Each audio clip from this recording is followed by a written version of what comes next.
Quand on pense à insertion, réinsertion, on sait que c'est des personnes qui ont eu des difficultés de vie. Donc c'est vrai qu'on a toujours l'appréhension de la personne qui peut sortir de prison, un peu délinquant.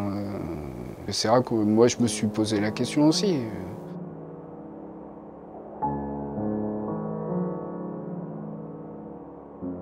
On croit beaucoup de choses quand on parle de l'insertion.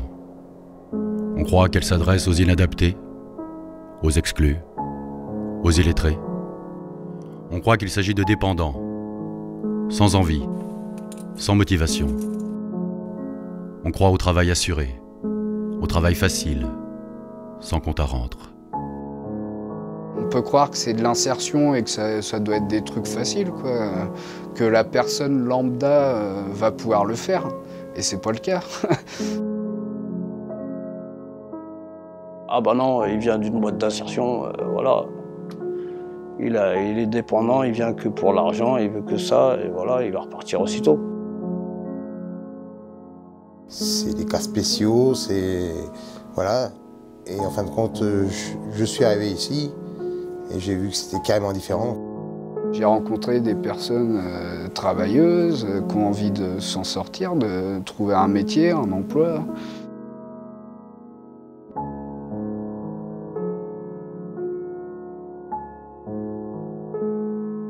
Non, pas d'étiquette à mettre. Pas d'étiquette.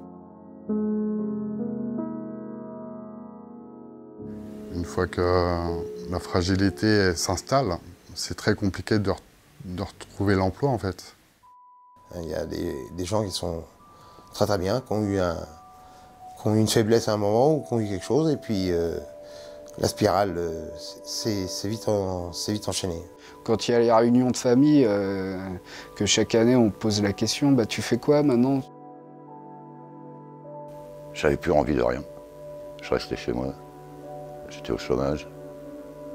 J'aurais pu travailler, j'avais plus envie, on aurait dit que j'avais plus rien dans la tête. Je faisais plus mes papiers, je faisais plus rien. Et ça durait pendant presque un an. Pour remonter, il faut faire preuve de ténacité. Pour grandir. Pour avancer. Vous savez, quand on a fait 6 ans d'incarcération, les gens ils pensent qu'on sait que faire des conneries.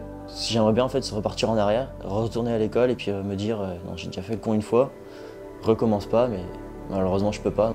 C'est moi-même en fait. J'ai changé, je me suis dit que faire des conneries ça servait plus à rien. Je regrette juste l'erreur que j'ai faite à l'école. Après l'expérience, tout ça, la galère que j'ai connue, le fait que je sois ici, je regrette rien parce que ça m'a permis de découvrir les choses. On sait qu'on est capable lorsqu'on est prêt à le prouver. Bruno, j'ai quelque chose pour toi, tu me dis oui ou non parce que t'es pas obligé. Et donc j'ai dit, bah, on y va tout de suite. Une semaine après, j'étais là. Et là, ça m'a remis en marche. Une fois qu'ils ont mis les pieds dans l'entreprise, moi j'ai pu le constater, ils pensent entreprise. C'est-à-dire les parcours de vie, les galères antérieures, on n'en parle pas. On est là pour travailler. S'il fallait parler à une assistante sociale, à un psychologue, c'est fait. Et là maintenant, on travaille, quoi. J'ai fait chef de chantier, j'ai travaillé pour moi, j'ai eu des gars qui travaillaient pour moi. Le chantier, faut qu'il se fasse. Non, c'est pareil. Chaque semaine, il y a 15 tonnes d'objets qui rentrent à la ressourcerie. Ça veut dire que d'une manière ou d'une autre, il faut qu'il y ait 15 tonnes qui sortent chaque semaine. Ça porte en soi une forme d'exigence qui nous pousse simplement à donner le meilleur.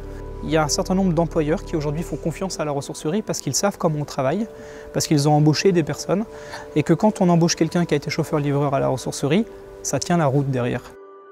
Moi, depuis que je suis là, j'aurais travaillé dans une entreprise, ça aurait fait pareil. Sauf qu'une entreprise, elle m'aurait demandé on t'embauche, mais est-ce que tu sais faire? Que là, on m'a pas demandé si je savais faire, on m'a dit on va t'apprendre. Ce qui est certain, c'est que les personnes que l'on va rencontrer, nous, vont développer une expérience forte du monde de l'entreprise. Elles ne sont pas sur un parcours théorique, elles ont mis en pratique des savoir-faire liés aux attentes des entreprises, en lien avec un métier ou plusieurs métiers. À tous les endroits, de la collecte jusqu'au magasin, on cherche à utiliser les mêmes outils que dans des entreprises conventionnelles, pour que les compétences qui sont acquises ici, elles soient directement transférables. Sur ma partie entreprise, c'est ça, c'est dire l'employeur demain, il attend des choses, on s'est entraîné et on est prêt, quoi. Vu les standards qu'on se donne en termes de production, en termes de qualité de travail, ça peut donner confiance à un entrepreneur. L'avantage, c'est quoi? J'ai de l'expérience, je connais déjà un peu mieux la vie, parce qu'eux, ils sortent de l'école, ils suivent chez papa-maman, donc voilà, ils savent pas ce que c'est d'avoir un loyer, d'avoir des factures à payer. Là, j'ai pas envie de me mettre en arrêt. Même si j'ai mal, je vais venir bosser. Parce que je suis motivé, j'ai envie. Mais là, on ne parle pas seulement de compétences. On parle de volonté. Une fois qu'on te tend la main, tu la saisis. Quand tu te lèves, tu tiens bon sur tes pieds et tu avances. On parle de détermination. Tu peux être repris de justice, oublier ton passé et repartir à zéro. Tu peux être mère de famille de 5 enfants et repartir à zéro. On parle de responsabilité. Et je veux pas être dépendant du système. Non, je veux être dépendant de moi-même. On parle d'insertion. J'ai envie de travailler par plaisir. J'ai vraiment envie de ça. Même si je touche 1000 € par mois, c'est pas grave. J'ai pas envie d'être riche. J'ai juste envie de travailler.